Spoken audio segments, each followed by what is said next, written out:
For Oasis Audio, I'm Wayne Shepherd, and I'm talking with Mark Gilroy, or M.K. Gilroy, the author of Cuts Like a Knife.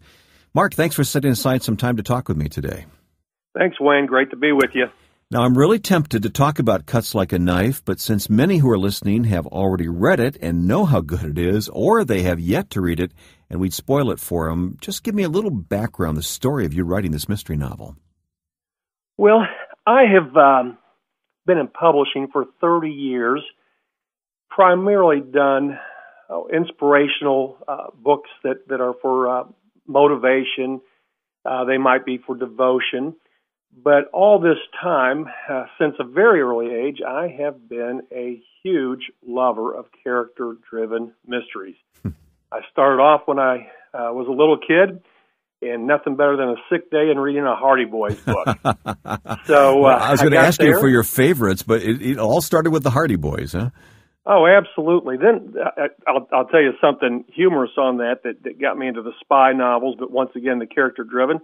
I was staying at my grandma's house and got into my uncle's room, and underneath his bed, she probably put them there because she probably didn't approve of them, was a whole stash of James Bond novels. So Ooh. That was my next step.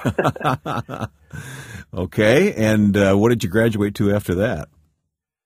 Well, I think there's so many that I have enjoyed through the years. Probably spy and suspense has been a big part of that character-driven world. I loved John le Carré, his George Smiley novels. I just thought that he did as good a job as anybody on the Cold War with just this fascinating anti-James Bond character. Moved over from there to Tony Hillerman, and that's when I really started getting into the more specific mystery genre. And he had this fabulous Navajo detective named Jim Chee, and everything was set out on the Navajo reservations, and you learned a lot about culture, about their specific challenges and joys, but they were just wonderful mysteries. Okay, well. I think I've got you figured out, Mark. Here's this guy who was involved in all these great Christian books that you helped publish, but you're leading a double life. You're into mysteries. I can see, got it. I can see where this is going, okay? We all need our own little escape world, right? Yeah, I get that. I really do. Well, this one is your first novel, Cuts Like a Knife, but I understand you're already working on number 2 or maybe 3 by now. I don't know. Well, I am finishing up the second novel, which is called Every Breath You Take. And you might have already picked up there's a little theme going on with the titling. Mm-hmm. I still like my 80s hit music, so we started with Cuts Like a Knife, moved on to Every Breath You Take. But I should be done with that here in the next month. Well, what have you learned? Now, you've been in publishing. We'll talk about that for a long time. But what have you learned about writing and writing mysteries? You know, the first book, I did not write off an outline. I was getting to know the character as I wrote. So it flowed. The storyline was there in my head. But when we got to the editing process, I think that my publisher and I about killed each other over the little timing issues. I would do something, it's 3 days later, that I would say Tuesday, but it was Friday. And I just didn't think that through the first time writing a fiction book. So on the second one, I went to Google Calendars, set up a calendar for the book, I just picked 2012, September through November 2012, and every scene goes on that particular calendar so that I get my days straight. I never thought of that as being a problem before. Well, every now and then I come up with a good idea, but it definitely has helped, and I think that my editor will like me a whole lot better than she did the first time around. All right. Well, as I said, you're new to writing novels, but you are not new to just about every other aspect of publishing. What was your first job in publishing, Mark? I was in college and had a biblical literature major, but added my junior year a speech communications journalism major. So I started writing for the campus newspaper. I added to that an internship with a small local newspaper, circulation about 35,000, as a sports writer, a sports stringer. So my job, first job getting paid, was I would sit at a desk on Friday nights, and the high school football coaches would call in, give me the stats, the scores, and a highlight, and I would make up 10 stories like I'd been there. And that was my first start of getting paid to write. Well, that's shades of Ronald Reagan there. You know, I don't think I was as quick-witted as Ronald Reagan, and he did it live on radio. Yeah. But we still made it sound like that was an awfully exciting game. Right. And then you were promoted to what? Packing boxes of books, I guess? Something like that? When I went out to grad school, was working on my seminary degree, I worked part-time at a publishing house and started off packing boxes, and a couple weeks later, I ended up in the proofroom. If there was a big order coming in, I would still end up down in the warehouse packing boxes. And from there, became a curriculum editor within a couple of years and continued my degree while doing that. And you've been writing all along the way, though, right? Yes. Started freelancing and selling pieces when I was about 21. And I don't do as much periodical magazine writing as I once did, but have still continued to write and package and, edit and compile books all this time for the last 30 years, really. So I know that you've worked as a literary agent, and you've worked in, what other aspects? Advertising? I mean, you've done it all in publishing, haven't you? Right. I went from an editor to what is called an executive editor, where you manage a department. And from there, wasn't too long after I became the marketing director of a publishing house. And from there became the publisher. And different companies give you different titles that go along with it. I guess the highest I ever got was I was executive VP and publisher over a fairly good-sized set of companies. Mm-hmm. With that, again, I always, whatever job I got, whenever I got a promotion, however many direct reports I had, I would always make sure that I was one of them. So there's never been a point in my career where I haven't done some editing, I haven't done some marketing, I haven't done some copywriting, and I've even done some sales along the way. Okay, so that it all adds up to great experience. But my question is, did it give you a leg up at all on actually writing your own novel when you had helped so many other people in publishing through the years? I think going into this, I tried to lock in with the assumption that a novel is not going to be helped by a platform or a reputation, good or bad, any other ways. It's going to stand on its own. So I've wanted to assume that it better be good, or any other contacts I have, any other experience I have, isn't going to do me a bit of good. Mm-hmm. Now, in terms of process, when I got on the other side of the table and had an editor telling me what I needed to do and how I needed to do some fixes, yes, I was prepared for that because I'd sent those memos out before. Was it a little hard to take, though? The publisher really liked the book right from the start, and we had this realistic conversation that said, where I really wanted to initiate it. I've been so involved in every aspect of publishing, I want to make sure that I listen to good counsel, make the changes I need, but I also want to know when I can say, no, I think you're missing the point by the edit you're suggesting. So I think there was some give and take, but overall it ended up being a great experience. And working with an editor just made it a better book. There's no question about that. All right, let me take you back to the actual book, Cuts Like a Knife, which we're talking about today and now available from Oasis Audio. But let me take you back to the story, because what's a nice guy like you living in Middle Tennessee writing about a detective in Chicago, and how did you come up with a story? That's a great question. I have two kids that live in Chicago, two that have gone to college there. I used to live in the Chicagoland area for about 6 years, and people love their murder mysteries set in major cities. So it's not surprising that New York, Chicago, L.A., London. Those are the types of places that you put your murder mysteries in. It just so happens I love restaurants in Chicago and have probably been to way too many of them. Yeah, I kind of picked that up in the book. Okay, all right. So I had fun adding restaurants to the different settings that I've been to or that my kids have taken me to. But again, I think the biggest preparation and the biggest motivation was that I've enjoyed the world that mystery writers have created.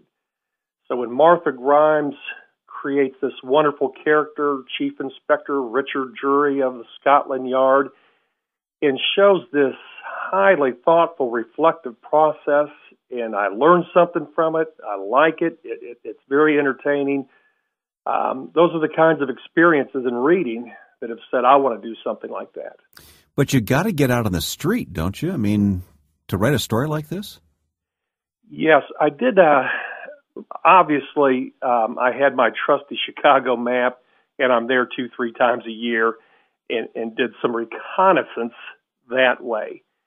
In terms of the storyline itself, it was absolutely, fictional. If every person that's ever written a novel, if you added up all these serial killers, and there is a serial killer in the first one, I think half the country would be serial killers. But I did do research on that particular topic, the sociopath, the psychopath, and part of the story wrote itself because I found this concept called the personal narrative, where a sociopath or a psychopath just loves to tell a story, and in that story, he's always the star. So I was able to insert this character in there that is just chilling in the way he looks at the world, but again, he's the star in every particular scene. And even though the novel's first person, from the detective's point of view, you have about 10 little chapters in there where the serial killer gets to tell the reader what's going on in his mind. Mm-hmm. Well, again, I'm not going to go any deeper than that. Some know it, and some are about to find out, but I sure enjoy your writing very much. Cuts Like a Knife is the book. By the way, what's your favorite restaurant in Chicago? I live in the Chicago area. Maybe I should make some reservations tonight. Well, it's hard to beat for just pure scenery. It's hard to beat the Signature Room at the top of the Hancock building. There you go. They'll charge you a little bit too much, but it's a great view. When it comes to the pizza, I always settled on the Geno's instead of the Giordano. Okay, all right. Well, anybody from Chicago knows what we're talking about, and you're making our mouth water right now. I'll bring you one sometime. How about that? Please do. Well, I also enjoyed looking at your website, markgilroy.com, because you not only talk about what you're doing as a writer, but you really seem to want to help other writers along the way. One of the questions I've asked myself really from the very beginning of my career and probably never fully answered, at least emotionally, was, is my job to be a creative talent, or is my job to help other people fulfill their creative tendencies? And I've been able to do both of those things, maybe neither as well as I would have liked, because I mixed my business that way. But I still love being on that encouraging side. And when I say encourage, it's not always easy to help people define who they are and what their brand is, their personal brand, and what message they have to share. Sometimes they get a little bit mad at you when you ask the tough questions or push them a little bit. But I've still found it's something that I enjoy as much as anything. Love working with young people who are getting into creative entrepreneurial worlds. Well, I'm sure glad that you have that desire to help, because you've certainly gotten lots of experience through the years and have a lot to offer. So I encourage our listeners to check you out online. markgilroy.com is the website. You're on Facebook as well, and people can find you there, right? Yes, I am. I've got the regular Mark Gilroy page, and then we have the mkgilroy.author page. All right. And the difference between the two? Well, the second one is focus strictly on my new fiction career. Okay. That may be a little presumptuous to say, but I am writing the second one. The third one's under contract, and I'm even doing a little outlining on that. So we will see where this takes us. I think you can call it a career at this point. Why not? I'm with you on that, Wayne. Thank you. Now, as we get to know you and we start enjoying these books from you, I think people would be interested to know that there's another passion in your life. It showed up on your website, actually. That's a passion for coffee. Lots of people enjoy coffee. You seem to take it an extra step. I do take coffee a little bit too seriously. My wife would call it a mental illness. Every morning I have the same little ritual where I have to grind my coffee, and the water has to be hitting the freshly ground beans within 30 seconds, or I'm feeling like it's not going to be fresh enough. Oh, my. And I get out my Denby mug from England and put boiling hot water in that so that it's preheated, and heat up the half and half. So it is definitely something that's probably half pure enjoyment and half psychotic, but I do love my coffee. I picked up on that, and I picked up on something very interesting called coffee with a mission. Tell me about that. I worked with Todd Bell, who founded a company based on his travels and some of his trading of commodities internationally. And what he found was, with the fluctuation and variations on coffee prices, it really just hit the local farmers incredibly hard when prices started dropping tremendously. A lot of the great coffee companies are fair to the growers, but not everybody is, as we all know from other areas. So he created a buying group and a consortium that would lock in some prices for them, and also give people a chance then to share coffee and make a little bit of money on the side. It's not sold in retail, but Coffee with a Mission it's a world-class premium coffee, and it's a great way to help solidify some salaries and prices for farmers. Obviously, in all parts of the world. Obviously, it's very important to you, isn't it? Oh, you want to see people prosper everywhere. Whatever prosperity means, you want to see people do better than half the world is doing right now. Mm-hmm. Tell me about your family, Mark. Well, I'm married and have a wonderful family with 6 kids. And if you look at the website and if you look at the video blogs, you will notice that I'm getting more gray hair, but that's what 6 kids do to you. And we've had a lot of fun with it. But we have one left in the house. He's a junior in high school. Our oldest is up in Chicago. She, I won't tell you what age, big threshold she just passed, but she's married. And we haven't heard any announcements otherwise from that. But okay. Amy and I wouldn't mind even being grandparents someday. Someday, who knows, huh? Yes. And you would welcome I will be that. in trouble for what I just said. Yeah, I understand. Well, I'm in the same boat, so I'm a grandparent in waiting as well. So we have that in common. Well, you said you're working on the second and even third book at this point, and I know there's no timetable for that, but we sure look forward to that. And it's continuing the series along the line of Cuts Like a Knife, right? It is, same character. And actually the second one, we are looking at November 2012, so right. I definitely have got to finish that quickly. I thought that I would write a little bit about, I've got a single detective, and she's not very comfortable with dating, so I thought I would put her into a murder that involves a dating service. And after writing myself into one or two corners, I've backed myself out, and it's really flowing nicely. Great. And you always got that Google Calendar to fall back on when you need it. You got it. Mark Gilroy, M.K. Gilroy, the author of Cuts Like a Knife, now available from Oasis Audio. And I sure appreciate the time you've taken to talk with us today. Anything else we need to know about this new novel writer, Mark Gilroy? Well, I just want to say that there have been some people that just have been very generous with their time. I've tried to be generous with my time and be an encouragement. But the folks from my publishing house, Worthy, have all been fabulous. They've just done a great job shepherding me in this process as a new fiction author. And what they've done with the cover, what they've done with the marketing, I can't express enough appreciation for that. Great to have people like that in your life, isn't it? It is. And we are grateful for it, and grateful that you are turning around and doing that for others as well. Mark, thanks for your time today. Wayne, I appreciate your call, and I appreciate this time to be interviewed. Mark Gilroy, the author of Cuts Like a Knife. And for Oasis Audio, I'm Wayne Shepherd.